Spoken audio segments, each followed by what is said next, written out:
Hello everyone, welcome back to one of my genre analysis, and this time we're talking about male-led urban fantasy, or urban fantasy with a male lead. These are actually kind of different from your standard female-led urban fantasies, which are the majority of urban fantasies out there. These are more like your Harry Dresdens of the genre, and they are quite a bit different, like I said, from standard genre. Wizards in this genre don't wear robes. They wear trench coats, carry a snub-nosed revolver, and usually have a serious drinking problem. But it's not just about the aesthetic, it's more about the rules that keep the magic hidden from the mundane world. And if you don't know who I am, my name is Jason Hamilton, and I'm arguably the most obsessed storytelling nerd you'll ever meet. And to figure out exactly how this genre worked, I didn't just guess. I took actual bestsellers, books with over 1,000 reviews and a 4.5-star average, and tore them apart scene by scene using a mix of my own analysis and AI. Today we're going to look at the specific tropes that define male-led urban fantasy, from the masquerade to the reluctant hero. The first trope is, of course, the masquerade and the hidden world. And this is the absolute bedrock of urban fantasy in general. And this isn't about magic existing in secret, it's more about the positioning of a supernatural society directly alongside our mundane modern world. However, simply saying things hide in the shadows isn't enough. You actually have to define the rules. Readers need to know how this secrecy is enforced. Is it magical glamours that wash away memories? Is there a shadowy bureaucratic council that scrubs the internet? Or maybe technology just inexplicably fails whenever a vampire walks into a room. You need a concrete mechanism, and most importantly, you need consequences for breaking it. Your protagonist serves as a bridge between these two worlds. Usually he's a reluctant hero or a cynical detective who has to navigate both realms. He might even be part of the agency that polices these violations, which adds a delicious layer of noir tension. He has to lie to the cops about the gas leak, or whatever it might actually be, that was actually a fireball, and that just deepens his isolation. You have to make the cover-up costly as well. Don't rely on cheap fixes like instant global amnesia. Make the threat of exposure real. Use paper-thin excuses like deepfakes or viral videos that get debunked by paid skeptics. And if the masquerade breaks, his world ends. That is the level of stakes that you need to maintain right from page 1. The next trope is the reality of bureaucratic magic. So while we're talking about rules, let's talk about red tape. Most people imagine magic as something wild and untamed, but in male-led urban fantasy, magic usually comes with a massive side of paperwork, and we call this bureaucratic magic. This trope portrays the supernatural society as a rigid organization complete with hierarchies, committees, and annoying protocols. Think of it as the DMV, but for warlocks. I love this trope because it creates a natural conflict. Your protagonist is usually out there in the gritty reality of the streets, relying on improvisation and instinct. The bureaucracy, well, they rely on forms and licenses and slow-moving tribunals. And this is necessary because it forces your hero to slow down. Use the red tape to delay the resolution during a crisis. And if a demon is eating the city, have the High Council debate the jurisdiction while your hero fumes. And this allows for high-level snark, but also forces the hero to make a choice. Does he follow the rules and risk the city, or does he cut the red tape and become a criminal himself? In a noir setting, the institutions are usually corrupt or incompetent, and you should use that to your advantage. Speaking of noir, that is our next trope, a noir tone and sensibility. And when I say noir, most people immediately picture a fedora and rain, but that is just part of the aesthetic. True noir is not really about the clothes, it's about the worldview. In this genre, your protagonist must view everything through a lens of absolute skepticism. He expects institutions to be corrupt, he expects people to lie, he expects the world to be a hostile place that is actively trying to grind him down. To put this on the page, you absolutely need to nail the voice, and I strongly recommend sticking to first-person past tense for this trope. This allows you to filter the world strictly through your hero's cynical biases.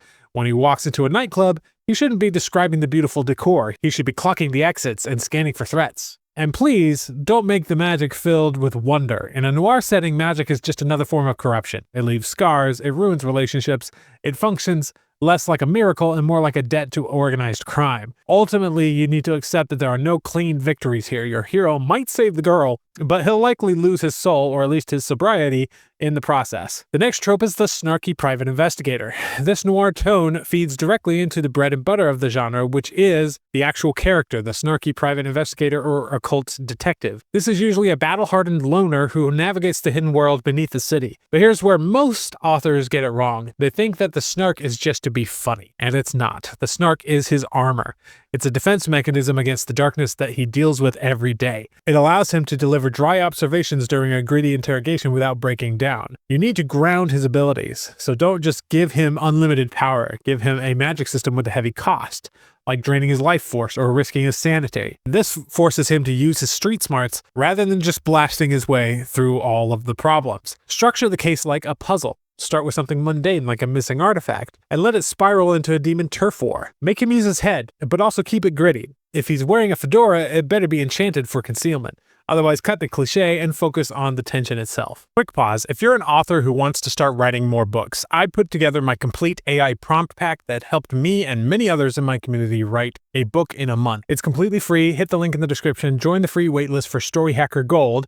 Then you just answer a couple quick questions and I'll send you the full prompt list plus a few extra free goodies. I'll also email you when I open the paid Story Hacker Gold group so you can join if it feels right. There's no commitment to join though, and you'll still be able to get all of the freebies you signed up for either way. All right, back to the video. The next trope is the reluctant hero, because your protagonist almost always needs to be a reluctant hero. In this genre, he is usually a powerhouse who actively avoids the magical world. He wants to pay his rent and drink his cheap whiskey and be left alone. But you can't just make him lazy. You need to give him a valid reason for his reluctance, usually a dark and troubled past. Maybe a spell went wrong years ago and maybe the cost of his magic is too high. A trope we often call blessed with suck. This backstory creates the cynicism necessary for the genre. Can he cast a fireball? Sure, but maybe it burns his hands every time he does it. When he finally engages, he does so with ruthless pragmatism. He doesn't monologue like a traditional fantasy hero. He shoots first, exploits the environment, and complains about the mess. However, you have to be careful. If he's just a jerk, the reader will check out. You have to give him a hidden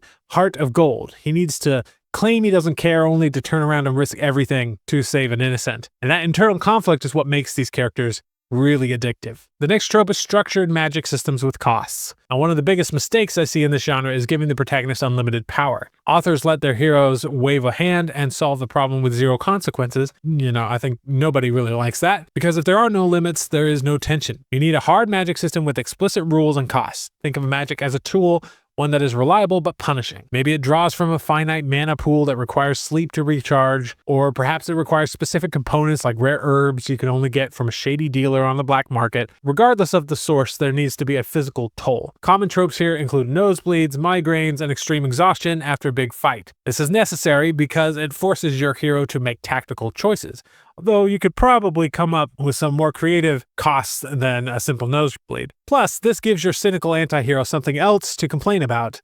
It grounds the magic in a gritty reality where nothing is free. Now, speaking of tools, our next trope is called Technomagic integration. Most authors assume that magic and technology are like oil and water, but I think that is a missed opportunity. Technomagic integration allows you to give your reluctant hero a practical, gritty edge that fits perfectly with the noir aesthetic. Instead of just waving a wand, have him modify a Glock to fire mana-infused bullets, or use a smartphone app to cast tracking spells via GPS. But you have to define the rules. This isn't about giving him unlimited power, once again. This is just adaptation. And if he hacks a security camera to see supernatural auras, for example, make sure there is some kind of cost. Maybe electricity amplifies the spell, but risks blowing out the city's block's power grid. Or perhaps the channeling magic through his phone drains the battery in seconds, leaving him stranded without communication. Or maybe it creates a hotspot where people can track him. This highlights his competence, but it shows the reader that he isn't just a chosen one relying on destiny. He is smart, cynical, and a detective using every tool available to survive against ancient threats. Now, the next trope is found family and reluctant allies. So let's talk about the people surrounding your hero. The found family trope is critical because it contrasts so perfectly with the cynical nature of the genre. Your protagonist usually starts the story believing he is better off alone. He thinks his isolation protects others from his curse or the dark work he does. But he is actually wrong.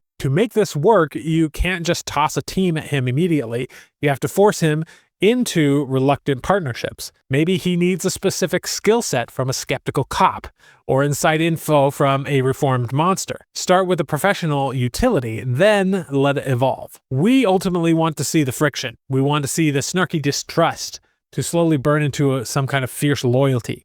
These people become his emotional anchors, filling the void of a normal life that he can never have. This raises the stakes naturally, and if your hero has nothing to lose, he is invincible, and that is boring. But give him a surrogate family of misfits, and suddenly the villain has a little bit more leverage. The next trope is one of my favorite, and it's called Wolf and Cub. And it's one of the most effective ways to humanize your cynical, hard-boiled protagonist using this wolf and cub dynamic. You take a guy who wants nothing to do with society and you saddle him with a child. But be careful, this is not about writing a babysitter simulation. The child, or the cub, must serve a specific narrative function. They are the morality pet.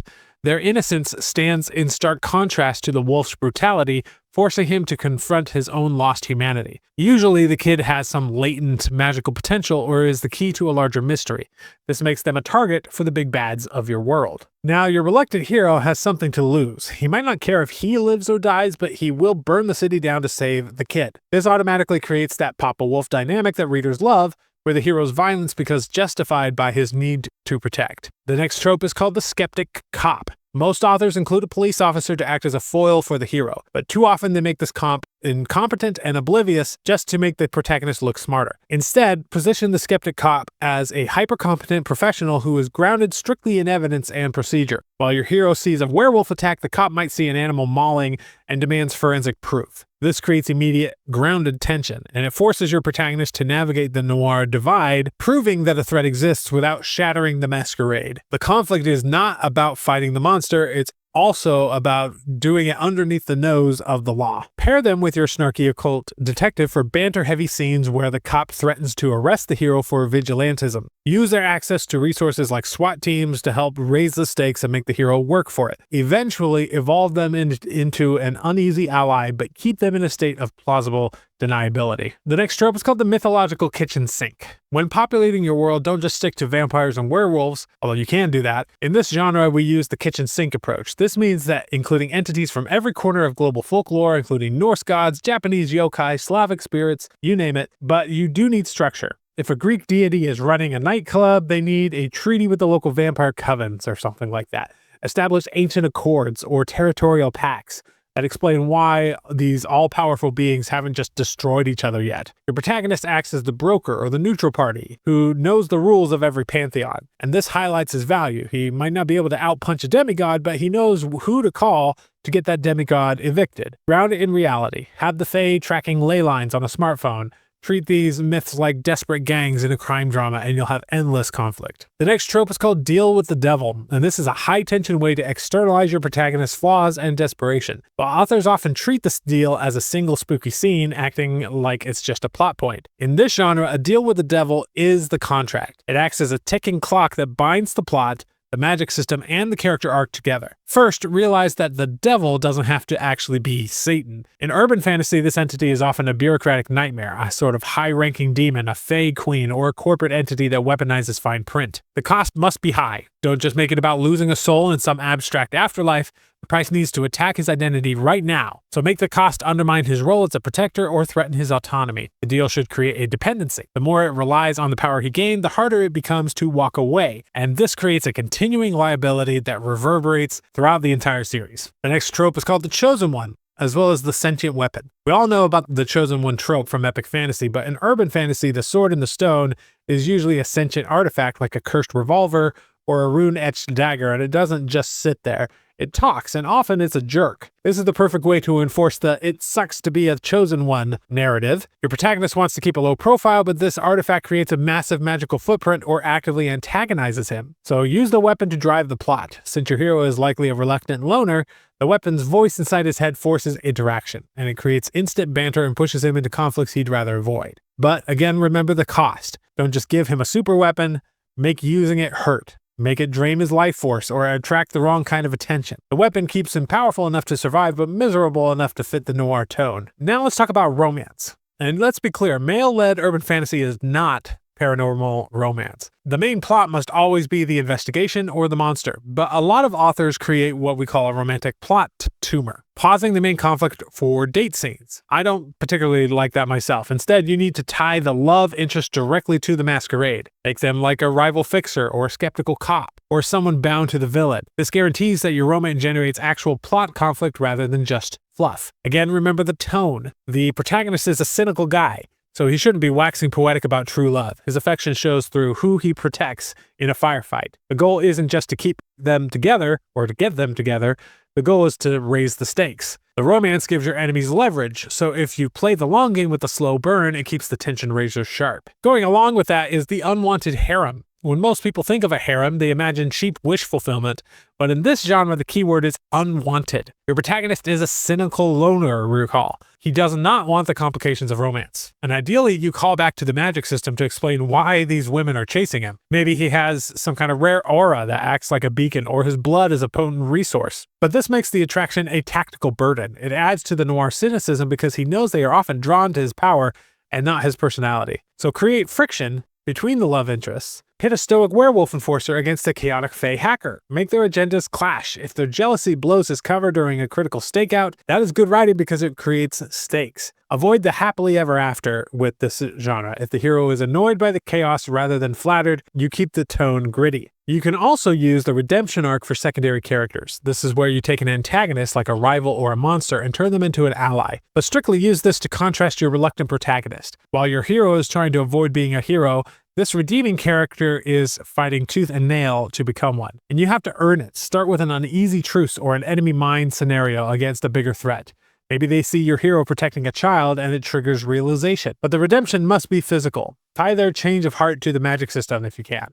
If they can help the good guys, make them suffer ritual backlash. Ends usually involve exile or permanent affliction. True redemption requires consistent action, not just words, and that ongoing struggle is far more interesting than a simple team-up. The last trope is heroic sacrifice. This trope is the emotional engine for the noir genre, combining a fatal self-sacrifice with a journey to atone for past sins. But simply killing off a character is not enough. You actually need to earn it, typically starting with a massive personal failure where your cynical anti-hero realizes he has crossed a line. Give him a final chance task. Send him to dismantle a corrupt syndicate or retrieve a cursed artifact and ensure the magic system punishes him for it. When the moment comes, he takes the bullet. Whether shielding his found family or holding a rift open, the act must expunge his sins in one definitive move. Avoid senseless sacrifices where there were obvious alternatives, because if the redemption doesn't cost him everything, it isn't redemption. Now, I've published a book that goes into more depth on the genre of male-led urban fantasy, and you can buy that book, but you can also get it at no extra charge,